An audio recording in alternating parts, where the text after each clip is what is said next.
Bangaphezulu kwamashumi ayisithupha abantu ababambe iqhaza ekuhleleni umbukiso wezimoto zomhlobo mdi iGeorge Old Car Show. Iningi labo liqhamuka enhlanganweni Southern Cape Old Car Club.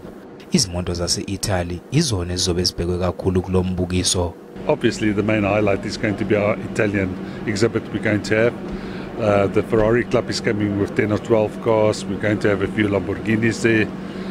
Quite a few Alpha Club members said they will be coming from Cape Town, and Eastern Cape is coming. A few Fiats will be there, and then a few surprises. People must come and have a look. Kwabaningi uthando lwezimoto lwaqala besebancane kakhulu. My father's youngest brother had Fiats, and then Alphas, and then my brother took it over from him, and well, I fell in love with it as a youngster. So yeah, my first car was an Alpha, and yeah, 16 cars later, and it's still an Alpha. iGeorge Old Car Show ihlelela umhla ziyishumi nanye nomhla ziyishumi nambili kuNhlolanja ngonyaka ozayo.